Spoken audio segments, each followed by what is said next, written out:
Friday, August the 7th. And these Fridays seem to be coming around pretty frequently, don't they?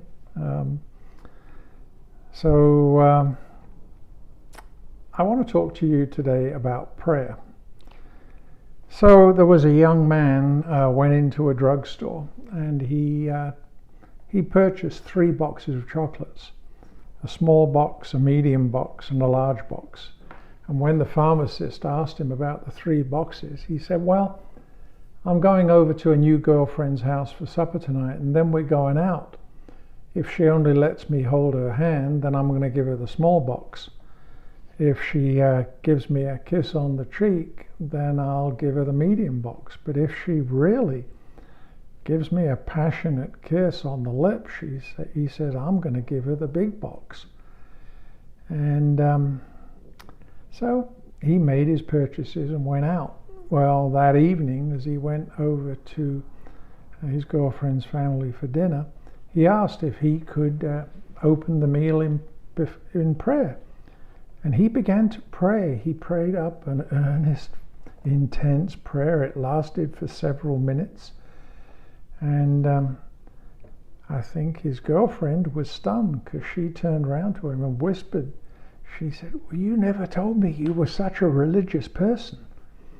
And he replied, he said, and you never told me your dad was a pharmacist. So I tell you what, prayer's always good. But some people pray and give up too soon. And I've told you before that this is one topic that I've changed my mind on over the years. I always used to think, I've prayed once, the Lord heard me, and He loves me, and He'll give me what I want. But I think prayer should be a constant and consistent part of our life. According to the polls, prayer is an important part of American life. When they were polled, people said that 90% of people said that they prayed. 86% of people said they believed in God. So I don't know what the other 4% were doing. I don't know.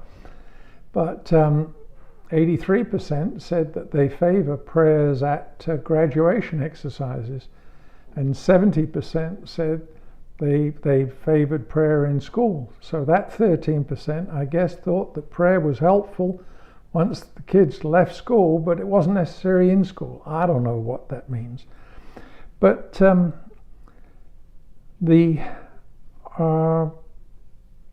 this little mini message is centered around the acronym that you've probably heard. It's PUSH, P-U-S-H. And what does it mean? It says pray until something happens.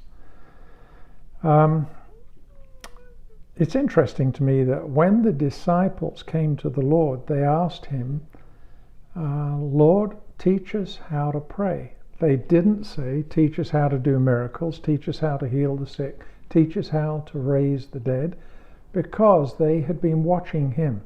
And in watching Him, they realized that the secret to what He did publicly is what He was doing privately. He was sharing, he was spending time with God. And he was praying, and they realized that if they could learn to do what he was doing in private, in all probability, the public works would follow. And I told you I changed my mind about it. I always thought that I don't need to pray repetitively. But in Luke 18, the Lord talked about a parable about prayer. He told his disciples that they should always pray and not give up. And this is one of those cases where you don't have to wonder about the meaning of the parable, because it's given in the first verse. It says in Luke 18:1, and he spake a parable unto them to this end. This was the point of it, that men always ought to pray and not to faint. And then the parable says that there was in a city a judge And the judge was an unrighteous judge. He feared not God, neither feared man. And there was a widow in that city, and she came to him saying, "Avenge me of mine adversary."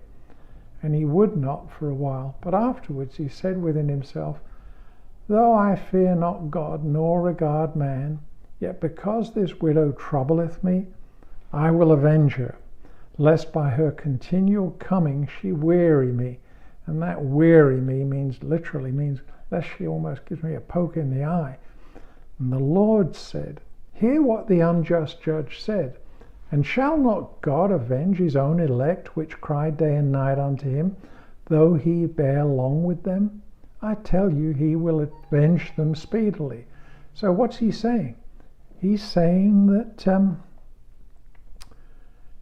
if the unjust judge dealt with this widow like that God is going to react out of love for those he loves, and he's going to do so speedily. This lady had several strikes against her. Number one, she was a lady. Ladies didn't have a lot of legal rights. Number two, somebody had chiseled her out of some money or something. And number three, she was up in front of this unjust judge. She didn't have the money to do what normally is done in a situation like that, and that's grease the palm. Back in the day of our Lord, judgeships were awarded by the Romans, but they were often, they were in essence purchased, much like political offices today. Now, I didn't say that, but you understand. If you don't have any money, you're not going to get anywhere in political office right now. But so this lady had one tool. What did she have? She had persistence. And in the end, the judge got ticked off with her because she was constantly in his face. And I think we need to be constantly reminding the Lord of our situation. Pray until something happens. I think you need to pray about situations and not worry. I came to thinking about all of this today as I was thinking about some little trivial thing that I'm dealing with right now. And if I'm not careful, my brain goes off to worrying. There's a phrase that worry is faith in the negative. And I read a phrase that stuck with me for a long time now. Worry is wasting today's time to clutter up tomorrow's opportunity with yesterday's trouble. Do you like that? You're wasting today's time cluttering up tomorrow's opportunity with yesterday's trouble. And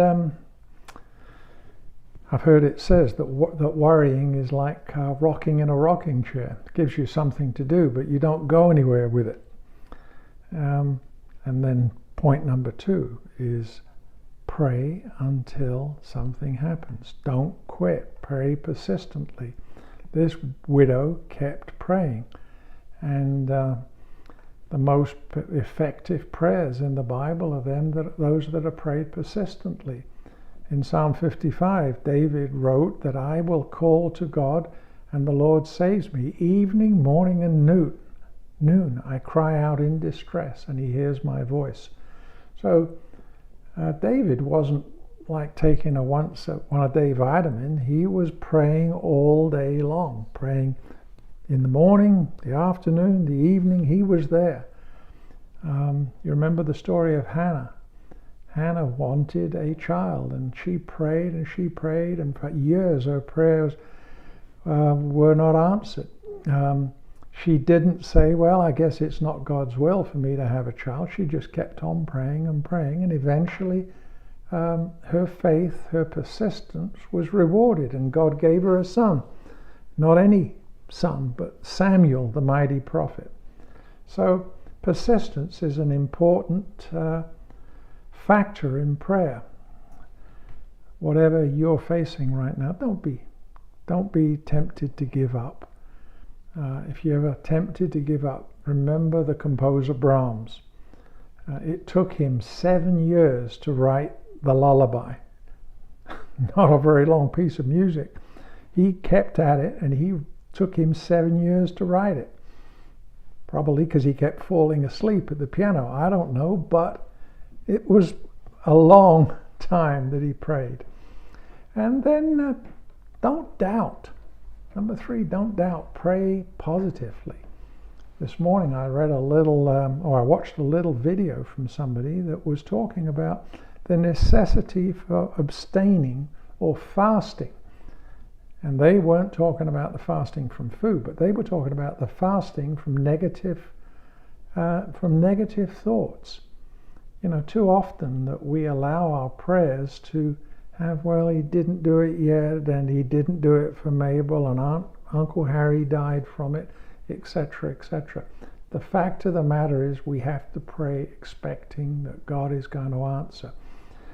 I've told you the story before of the Sunday school teacher who had all of her students write a note to a missionary who was going through some tough times. And one little guy wrote a note, and he says, "Dear Mr. Missionary, I'm praying for you, but I'm not expecting an answer." And the teacher commented that, well, that's how a lot of people are with prayer. So keep it up and do expect an answer. God will answer. Sometimes he answers our prayers really quickly. The lady was driving into the shopping mall, drives into the mall, and as she's going into the mall, it starts to rain, and by the time she's got up by the front of the mall there, it is just chucking it down. So she does what I know I've done, perhaps you've done, and that's she prays, "Lord, I need a parking spot right here, right now." And even as she's muttering the words, the car that was parked in the prime spot in the whole parking lot backed out, and she drove in. And she said, "Oh, well, never mind, Lord, I found one myself." Found one myself. Yeah, I get it. Sometimes the Lord answers so quickly we don't even recognize that it's him answering. And sometimes the Lord answers immediately, but his answer is later.